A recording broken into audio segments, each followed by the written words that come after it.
Korean kids. Okay. The question is, what's the most polite way to greet someone in Korea? 안녕하세요. 안녕하세요. 안녕하세요. What about US? US, it's just, hey, the most polite way, you'd probably say, hello, how are you? And then you put your hand out if it's a one-on-one type of conversation.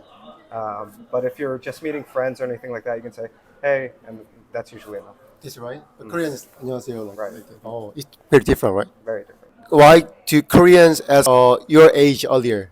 You know? Usually when they ask me, it's because they want to know how to address me. If I'm older, then there's a different way to address me than if I'm younger than them. And I think that that's very integral to Korean culture. Even when you're talking about family members as a man, you'd say, if you have an older brother, you say hyung. And if you got a younger brother, you say dongseng, nam dongseng. Right? But in US, they are never ask, right? Age. Especially if it's a woman, you cannot ask their age because it's actually rude to ask a woman their age in the U.S.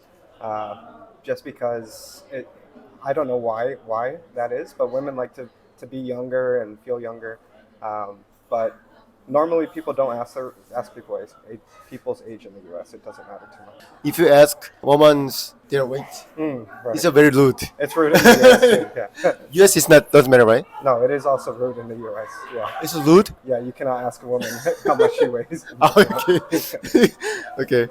What is considered rude at a Korean drinking table? You know? Letting older people drink first is normally what you would do, and then you also don't want to look directly at them. You turn away a little bit, and then when you're clinking your glasses, you always want to do that. But usually, if you're younger, you clink under, and if you're older, you clink on top, which is something I noticed as well. Wow, you're perfect. I will see tomorrow. Okay. What meaning 괜찮아요? 괜찮아요. I don't know. That You know? what's that mean? Its a meaning is in English I'm okay. I'm okay. Yeah. Oh, But so that's like, oh, I'm done. yeah, you can do 괜찮아요. Okay. Ah, gotcha. But 괜찮아요 meaning we have two meaning. Mm. Do you want to eat some food?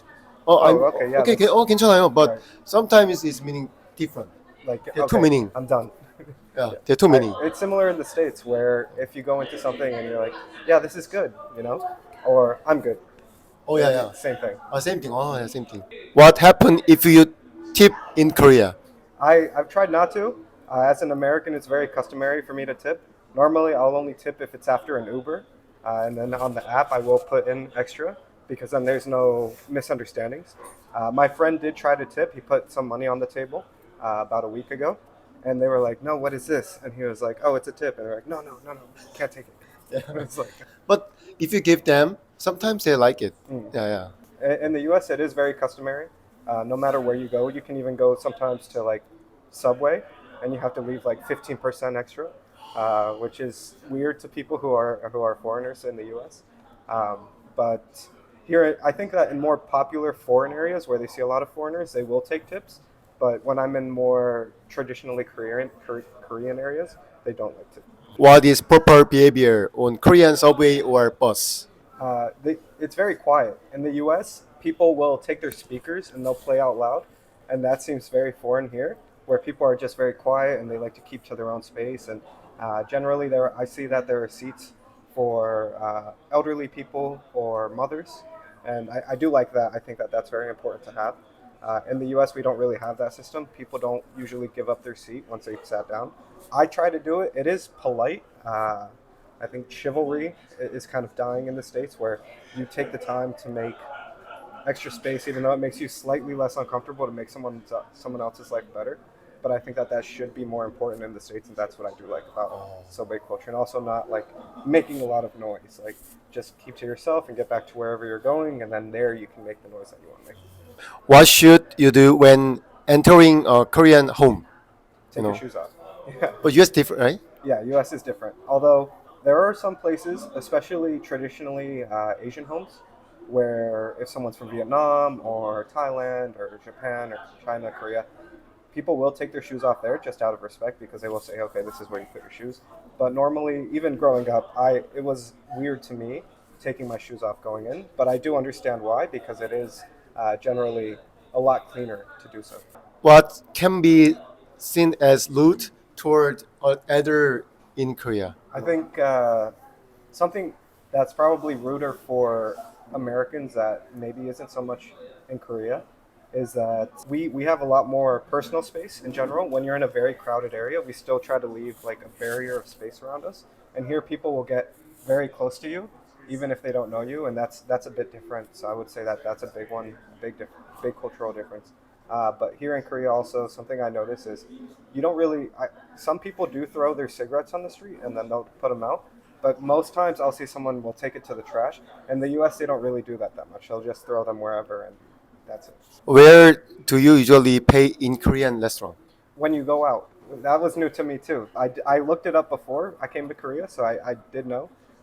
But usually when you finish your meal and you're ready to go, you go to the front counter and then you pay there, and with both hands. You can't just use one hand because that's rude too. But with both hands, and then say, okay, I'm ready to pay. In the U.S., usually you call the waiter down and they'll bring you the bill, and you say, okay, here's my card, and you put the bill, and Why do Koreans say sorry when even though they're not fault? it's similar to the U.S. when someone's parent dies, and you say, "Oh, I'm sorry." You want to show that you empathize with them and that you feel that same pain, but it's different. I think that 죄송합니다 is entirely different than the other word for "I'm sorry," where you're saying, "Okay, excuse me," or "Let me just get through here," and that's different than the U.S. where we say sorry for everything. Where, "Oh, sorry, let me get by you. Sorry, let me do this. Sorry, let me do that," and you don't have that in Korea. Oh. Wow, you're 100% Korean. You know everything. You got 10 points. Yeah, absolutely. So if you're afraid to come to a language exchange or anything like that, you should just do it. Even if there are those language barriers, things will be able to be found out pretty quickly using translation or anything like that. And then on top of that, there are a lot of Koreans who come to these things that already speak English really well. And what's great about that is you can then ask those people in Korean what you're trying to say, and they'll help you understand fully how to express that in English. And I think that that's a very fantastic thing too. 감사합니다. 다음에 만나요.